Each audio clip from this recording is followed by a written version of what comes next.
Bismillahirrahmanirrahim. Assalamualaikum warahmatullahi wabarakatuh. Kami dari kelompok 9 yang beranggotakan Nur Rahmi Putri Zaidani, Raisati Hikmah, Muhammad Farhan Akbar, dan Tasya Aprilia akan menjelaskan terkait injeksi radiofarmaka fluorodopa 18. Adapun poin-poin bahasan yang akan kami jelaskan yaitu sifat fisika kimia fluorodopa 18, injeksi radiofarmaka fluorodopa 18, penyakit Parkinson, cara penggunaan fluorodopa 18, penyimpanannya, dan terakhir bentuk sediaan yang tersedia di pasaran.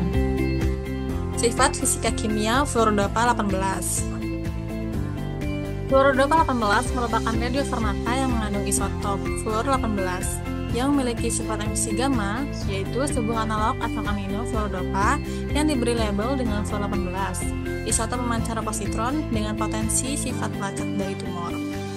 Fluor 18 mampu melewati sel darah otak dan diserap oleh sel tumor otak. Karena penyerapannya lebih tinggi pada sel tumor kemudian dapat dicerahkan menggunakan tomografi emisi positron atau PET. Fluorodopa 18 memiliki sinonim fluoride 18 dan rumus molekul C9H10FNO4, memiliki nomor atom 9, memiliki densitas 1,26 gram per mili, larut dalam air, dan memiliki waktu paruh 180 menit, dan bobot molekul 14,18 gram per mol. Selanjutnya itu bab 2, injeksi radiofarmaka fluorodopa F18. Kegunaan injeksi fluorodopa F18. Yang pertama yaitu Parkinson disease.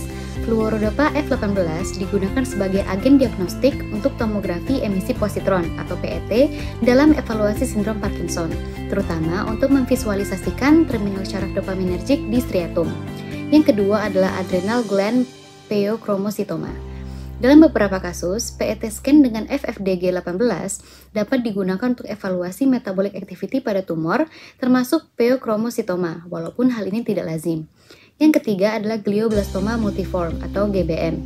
Digunakan untuk pencitraan metabolik, korelasi dengan marker molekuler, penilaian tingkat kanker, monitoring respon terapi, dan penyesuaian strategi pengobatan.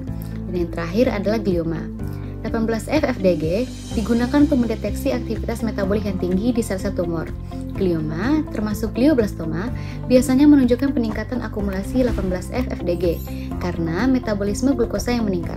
Hal ini membantu dalam membedakan glioma dari jaringan otak normal serta lesi non-tumor lainnya.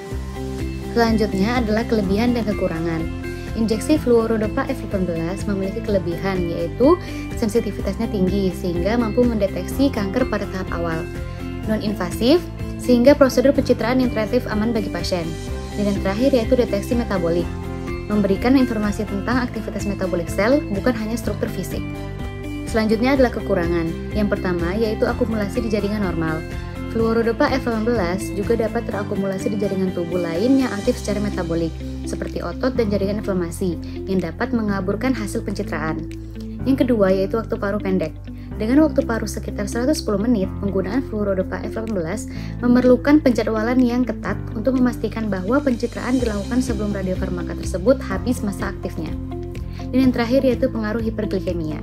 Kadar glukosa darah yang tinggi atau hiperglikemia dapat mempengaruhi akumulasi fluorodopa F18, mengurangi sensitivitas dan spesifitas hasil pencitraan. Selanjutnya di bab 3 itu ada penjelasan tentang penyakit Parkinson. Jadi penyakit Parkinson itu adalah suatu gangguan neurogeneratif yang mempengaruhi sistem saraf pusat. Nah, terkhusus di bagian otak yang dapat mengendalikan gerakan pada manusia sehari-hari gitu. Terus selanjutnya penyakit Parkinson itu biasanya dimulai secara perlahan, lalu dia dapat berkembang menjadi lebih buruk ke depannya secara bertahap.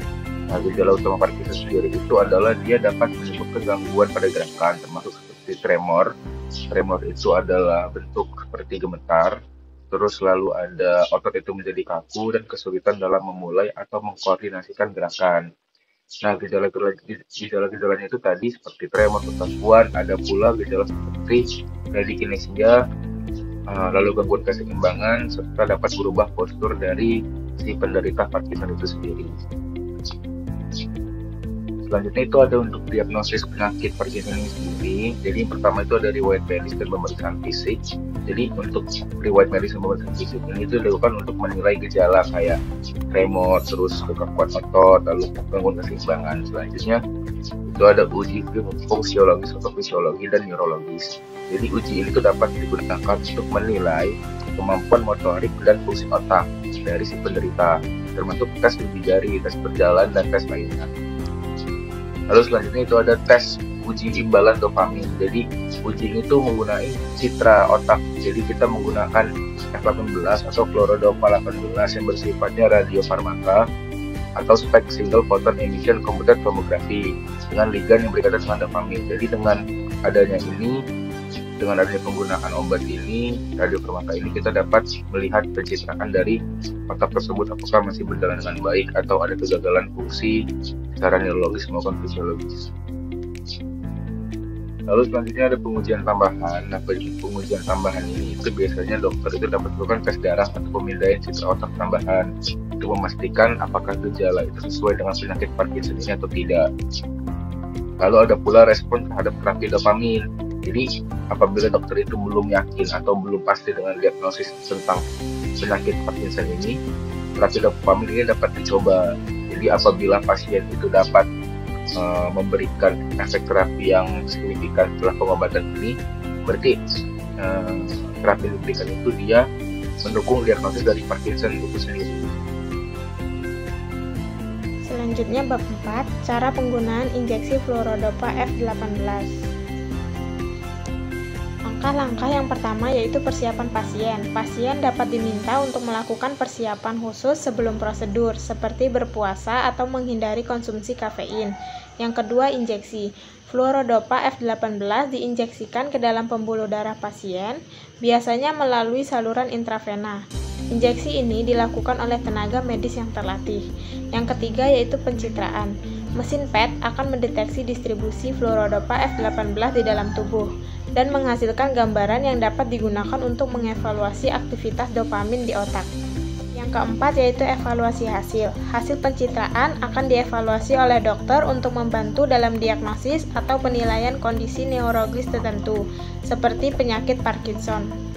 Selanjutnya bab 5, penyimpanan injeksi fluorodopa F18. Penyimpanan injeksi fluorodopa F18 harus disimpan pada suhu 2-8 derajat Celcius untuk menjaga stabilitas obat. Obat ini tidak boleh dibekukan karena dapat merusak obat. Injeksi fluorodopa F18 juga harus dijauhkan dari sinar matahari secara langsung dan tidak boleh digoncangkan karena dapat merusak obat. Obat ini harus disimpan di lemari pendingin yang bersih dan kering. Lemari pendingin harus memiliki suhu yang stabil dan tidak boleh terlalu tinggi. Injeksi fluorodopa F18 harus digunakan dalam waktu 6 jam setelah dibuka. Obat ini harus dibuang jika tidak digunakan dalam waktu 6 jam. Obat ini harus disimpan oleh tenaga medis yang terlatih. Selanjutnya bab 6, bentuk sediaan injeksi fluorodopa F18. Bentuk sediaan injeksi fluorodopa F18 dibagi menjadi 3, yaitu 10 mCi per mili, 50 mCi per mili, dan 100 mCi per mili.